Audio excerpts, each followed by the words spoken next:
Shalom Aleichem, Rabbi say. Okay, so we've been talking about Nusach HaTfilah in these last few discussions. The ancient Nuschayos, the more modern Nuschayos, and we were finishing up the Shaila about what exactly Nusach Ari is and Lubavitcher Nusach, etc.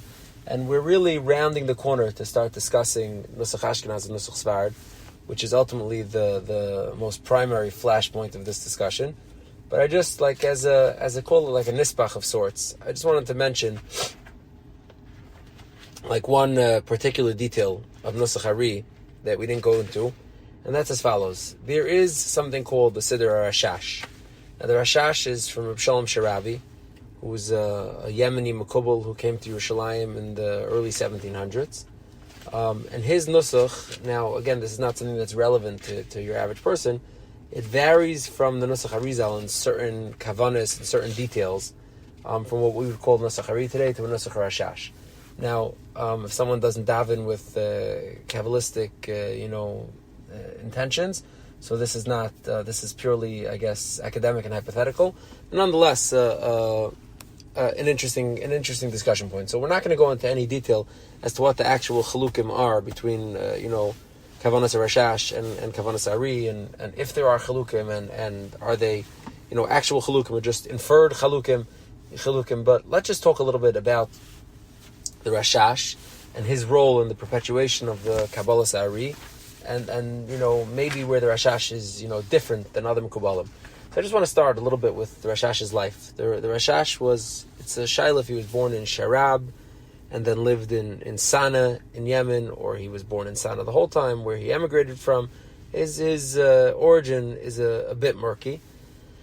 But at a young age, probably as a Yasam, the Rashash emigrated to Eretz Yisrael. It took him a long circuit, a long path till he got to Eretz Yisrael. He first migrated to Egypt, possibly he was in Turkey at some point.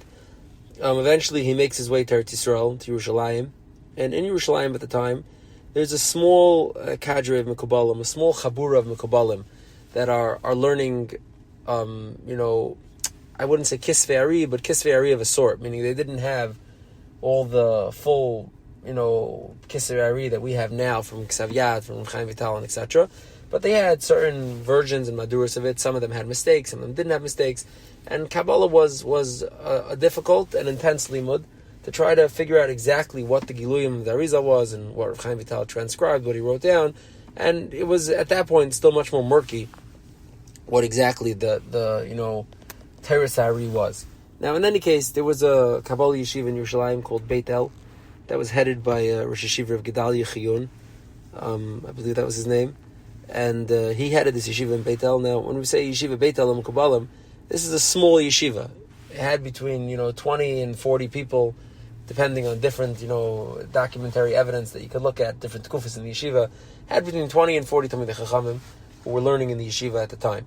Now the Rashash, who had a Mashiach to Kabbalah, and according to some, maybe had been exposed to some form of Kabbalah in Yemen prior to his arrival in Eretz Yisrael or somewhere along the journey, wanted very much to become part of this chabur. Now, being he was a young bacher, unmarried, and a Yasam Yerushalayim, I don't think he thought that he had much of a shot at joining this chabur of elite Talmidei Chachamim Mekubalim in Yerushalayim.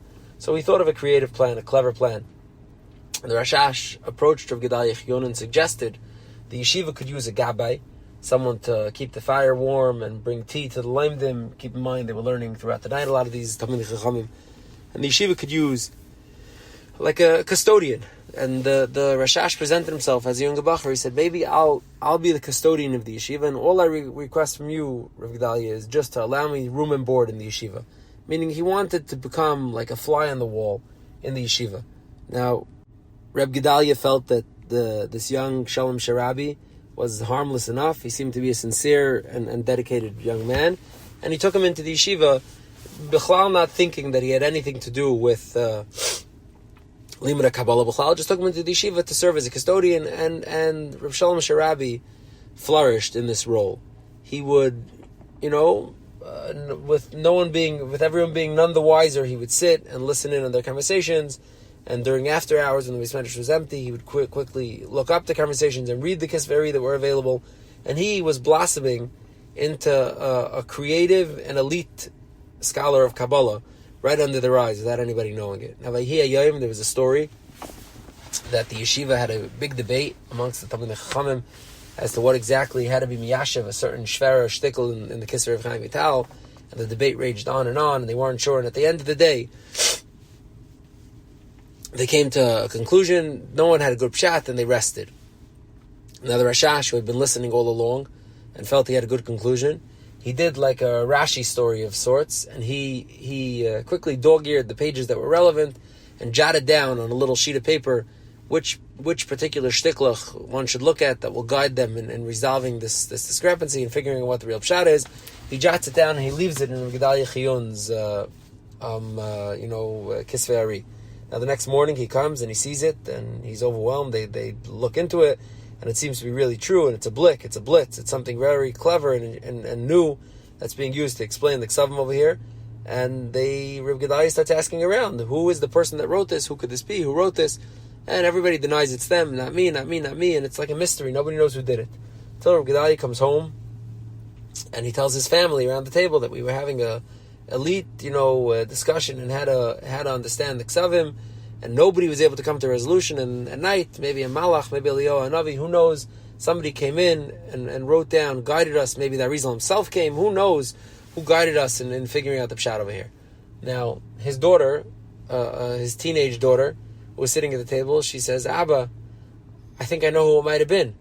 And he says, who was it? How do you know? And she says, I was passing by the yeshiva, and I noticed in the middle of the night that boy, the Yasim boy, who's the janitor in the yeshiva, was sitting with a pile of svarim, a mound of svarim, and scribbling, feverishly as he jotted things down. And I thought nothing of it. I figured, who knows what he's doing? Maybe he's practicing his aleph beis. I don't know what he's doing over there. Now that you're telling me the story, I presume he was probably the boy.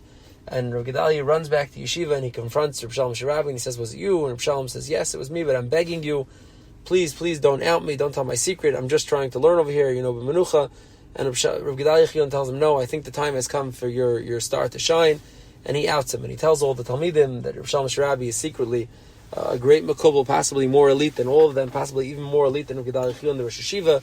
And Reb Shalom Shirabi gets accepted into this, into this league of Mekubalim. Now, shortly after that, he becomes engaged to get married. He marries Reb Gedalia Chiyun's daughter, and not too long after that, Reb Gedalia Chiyun is aging already, and comes time for him to leave, and he leaves all his ksavim and his shteller and the yeshiva to his now blossoming Eidim, Reb Shalom Shirabi, to become the Yeshiva of Yeshivat Beitel. Now, Reb Shalom Shirabi takes over his father-in-law's position, and there begins like a great flowering of creativity and productivity in the Yeshiva Beitel. Reb Shalom Shirabi has an elite cadre of Talmidim. The Merit al-Gazi learns by him, Rabbi Yisrael Yaakov al-Gazi learns by him, Reb Gershon Kittever, the Baal Shem Tov's Shvager, the Chida, Reb Chaim Di La Rosa, who's the Teres Chacham, Reb Avram Chassid, who's his Einikol, Reb Yitzchak Kain Rapport, wrote a Sefer Batei Kahuna, meaning many elite Mekubalim scholars, Talmidei Chacham, Mamshichei Teirase, who are going to go on and give it to the next star, become Talmidim of the Rashash. During that Tkufa, there's a Ksavis Kashrus, a very famous Ksavis Kashrus that's written between the Rashash and his Talmidim, modeled after maybe some of the Arizals, some of Chaim Vital's Talmidim Ksavis Kashrus, and the Ramchal possibly models after this one, meaning a very famous Ksavis Kashrus that's written between the Talmidim and the Rebbe, and this becomes like a very, very important flowering point in the Teres Kabbalah for the Arizal. Now keep in mind that the Rashash himself never really has the full Kisvei Yadis of Chaim Vital that later on become discovered, but through his great ability of lamdiving, so to speak, he's a lamdin in Kabbalah. Through his ability to say lamdis, and to be medame milsa lemilsa, and to be makshem, mefarech, and miyashiv, all the various different streams of the Kabbalah, he almost always is mechaven to the Ksav Yad as it later comes out. Meaning the Rashash, through his deductive reasoning, is able to come out like a little bit like a Snil ben Kanad, Zechzirim b'Papula, like the Gemara and Tmura. Like meaning even sometimes when something's missing, something's forgotten, through a true, alumnus and a true understanding of the Inyan, you could sometimes recreate what isn't even there. Stam, Inyan, I remember I heard once from Reb Aaron Lepyansky talking about his Rabbi Reb Nachum Partzavitz, and he said Reb Nachum, when he would learn Rishonim, he didn't always have the newest Madura of the Rishonim. He'd be learning a Ramban, and he'd say a Kash on the Ramban, and he'd say Muzdach Zayin, the gear says ABC. And he says, more often than not, almost always, when we'd go look at the new Maduras of the Svarim that were coming out, Masad of Cook was putting out, and Machon of Hirschler, or the different Machons that were putting out the new, Rishonim, we'd find that the authentic Kisvei Yad were like Reb Nachum said, meaning just by understanding the sugya well enough and knowing what could be and what can't be, you're able to make years of changes. In the vein of a Bach, a Marshal, a Goyin, etc. So what those Gedolei Achronim did to Gemara and to Rishonim, Rashash did to the Kisvei Ari. Through being Maksha, Mefarach, and Medama Milsa Milsa, he was able to recreate, so to speak, and restructure the Kisvei Ari. Now, via Mol, there are times, and in particular in Shara Kavanas, when it comes to Tefillah, there are times when the Rashash is not fully in sync with the Kisvei Ari as we have them. So now the question becomes, if we have like a Nusach Ari, so to speak, that's based on the Kisvei Ari, the Shara Kavanas, and the Kisvei Arizal, and you have a Nusach Rashash that's a slight variant, that's not exactly the same, because it's based on his Havana of these same concepts, what takes precedent? What takes priority? Now, in this regard, there's a fascinating legend that's brought down. Probably it stems from the Chidah, through Rav Chaim Palachi to the Ben Ish Chai. In the Sephardi world, there's a fascinating legend about the Rashash that I want to talk about, and that goes as follows. So I'm not sure what the proper angle to start this is, but let's say like this: the Chidah in Shem HaGedolim, when he discusses Rav Shalom Sharabi, he writes as follows. He says, "Echad Kaddish b'deireinu." Keep in mind, he's a Talmud of it. He says there was one holy person in our dar, Mekubal Mufla. Exceptional Mekubal. Kamat hoyel le Sefer Etz Chaim. He kamat had the Sefer Etz Chaim. Shu akdamas Rabbeinu Arizal b'seder Ramaf Azal al peh. He almost knew Etz Chaim bal peh. Ubaki b'akdamas al mitchoinen. He knew it all properly. Uberoiv b'kiyusei v'chachmasei hemed kavanas Arizal al boryan.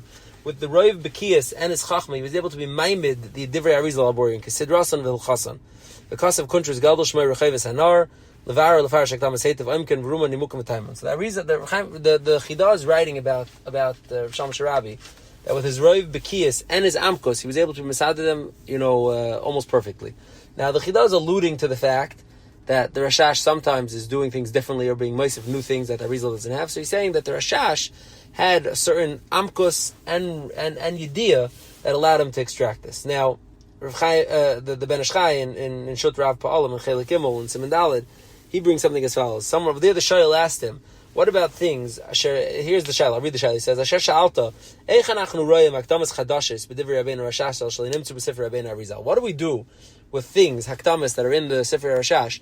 And then he's not asking specifically the Tefillah, but he's asking in generally, that don't shtim with, so to speak, what we have in the Sefer Arizal. Shesamach aleim Rabbeinu Rashash. So he says as follows, Hine da, ki be'emes nemon hu Rabbeinu Rashash. The Rashash is nemon.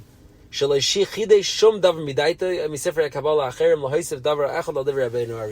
wasn't moist of anything. Bram, who shided Amakam B'divrei Rabbeinu Arizal, he did a very deep dive, a deep lamdasha dive into the words of the Arizal. The lakach klalam asher nesvar shulahedi B'divrei Rabbeinu Arizal. He had the ability to extract the klalim that are specifically expressed and structured and delineated by the Arizal, but he was also able to dive into the Arizal and find the remazim and the diukim and the saidis and the little pointing that the Arizal put in there, and he was able to build out of them. He was able to bring rayas from 3-4 places to extract the new klalim that he was doing. These klalim, you're allowed to be seimach on the Rashash, that's what the Arizal must have meant. Yasad Ubana Rabbeinu Rashash Kol Bini Shaloi B'Nahar B'Siddur HaKadosh, in the Siddur and his Sefer Recheves Hanar, he's being baineh from the Arizal's words, whether b'mefurish or whether not so b'mefurish, and you can be seimach that if the Rashash says it, then that's the kavanas Arizal. So here the Ben Ish Chai is opening up a little bit more of the concept that even when the Rashash seems to be saying a chiddush or being moist for something that the Arizal doesn't say lahadya, you could presume that based on rayas and clear, extraction strategy, the Rashash was really just extracting from the Arizal. Now here's where it gets even a little more of a twist than that. In the Shara Gugulim, that Rav Chaim Vital writes, he writes something fascinating about the Arizal's death. He writes as follows. He says, I want to read this in completion because it's poignant, it's emotional, and it's very important over here. He says as follows: Sipali Rav Yitzchak HaKohen, another one of the Talmidei Ari, one of the Guri Ari told me, Yitzchak HaKohen told me, Ki be'ez petiras meiri, at the time when my Rebbe was passing on, was being nifter, because she had tasim etzlai, when I, Rav Chaim Vital, left him, nichnas hu etzlai, he, Rabbi Yitzchak, went into him, vayivke lefanav yem, he cried, he said, v'chi zui atikva, sheinu kulanu mesavim v'chayecha, is this the hope that we were waiting for? Liris teva, v'teira, v'chachma gedela ba'ilam, v'yishiveu, this is what we were hoping for, now you're dying so soon, v'yishiveu, ilam atzasi afil echad, bilvad, tzadik amr, mekam, if there be even one of you, who was a tzaddik amr, loisel kuni be'ilam hazeh, they wouldn't have removed me from this world, kaidem zmani. He says, "Vaydenim medabrim." He's still talking. Shal alay v'amar heichen halach Chaim. Where'd Chaim go? B'shil v'shaz kazois halach meyatzi. Why did Chaim leave me now? V'yitztarim me'oid. V'heven midvarav kei b'tayna limso le'ezed var seisar. I saw that he wanted to give over something very special to Rav Chaim Vital, and he says, "Vayomer taimra lechaverim mishmi." Tell over to the chaverim in my name. Shemei hayoim v'hala, from today and on. Lo yisasku klal b'chachma zushel imadatim. Don't be isaac in this chachma that I taught you at all. Nobody understood it properly. If you learn it and you don't understand it properly, you come to kfir and ibud nefesh. He says, Rav Chaim Vital levade yasik ba. Only Rav Chaim Vital should be using it. Levade belchisha b'seiser. So I said to him, V'yomer v'chichas v'shalom einayd lanu tikva. And the Talmud of Yitzchak is breaking down. He's in front of his Rebbe, and he says, Chas v'shalom, is there no help for us anymore? V'yomer lei, and he told him as follows, Tizku, if you'll be zeicha, Ani avoid lechem v'alamedchem. Now keep in mind, this is the Arizal on his deathbed. He's passing from this world, he's dying. And he tells the Talmidim, if you'll be zeicha, I'll come back and I'll teach you. How are you going to come back and teach us as you're literally parting from this world? How's that possible? And he told me, he said as follows. He says, I'll come in b'chalaim, in b'hakets, in b'mara. Whether it will be with a dream, or it will be b'hakets, or it will be b'mara. The Arizal didn't want to explain in detail. He says, "V'teikaf amalei tzei mahar, go out k'atakayin, you're a kayin. V'yigiz mani, and it's time for me to die. Ki ein pnai laharach b'shum davar.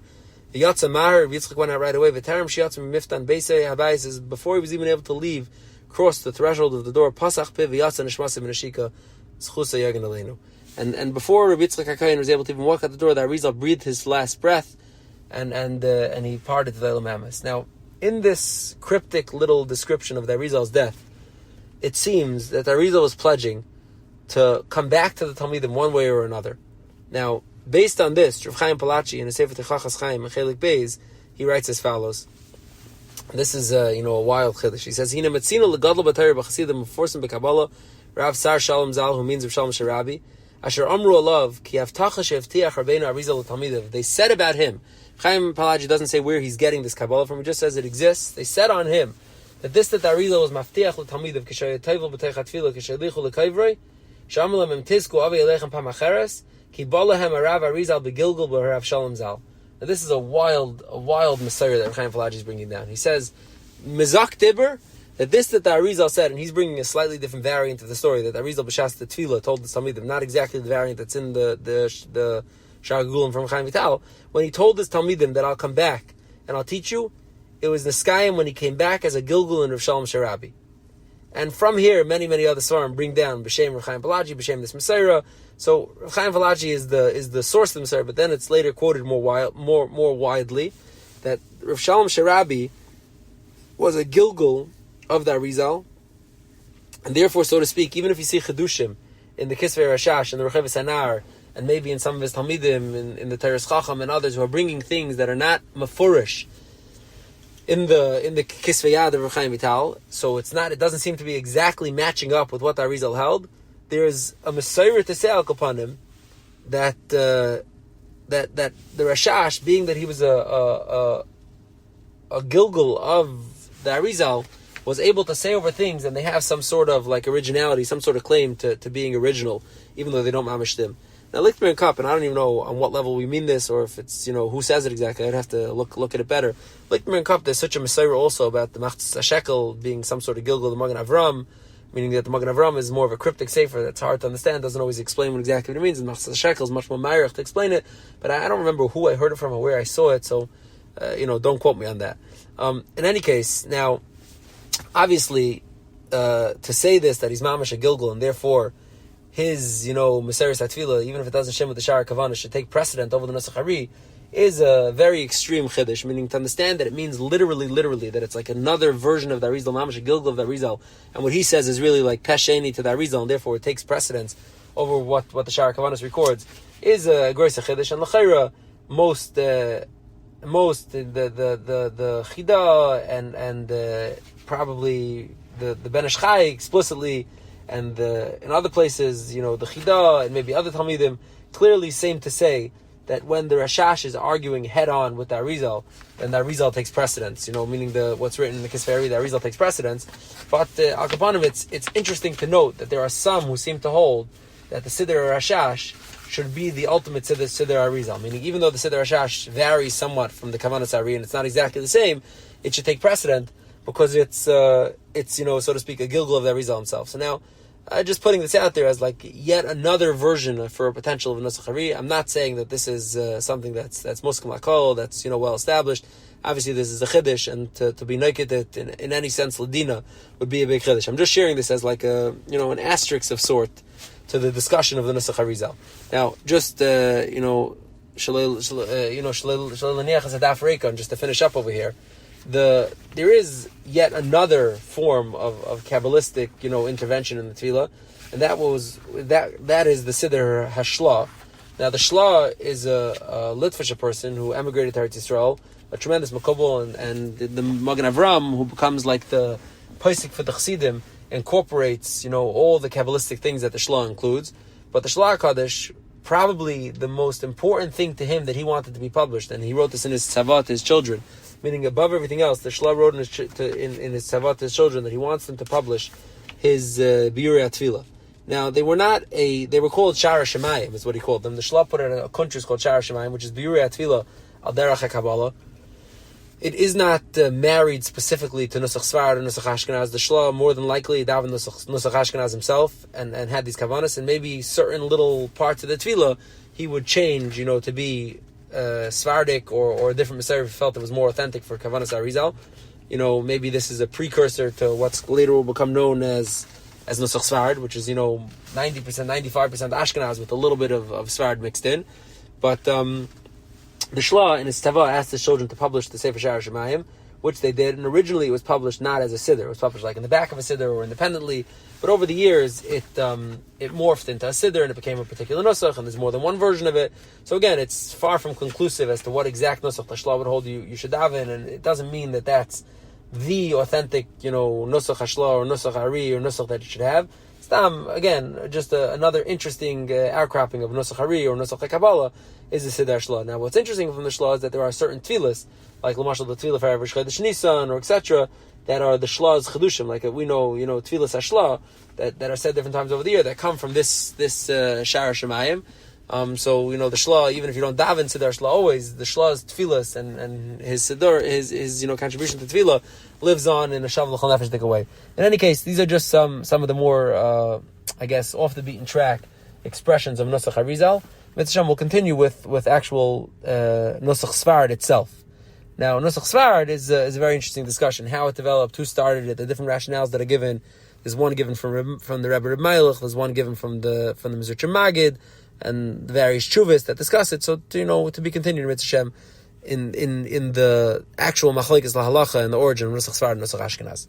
Okay. You've just experienced another Torah class brought to you by TorahAnytime.com.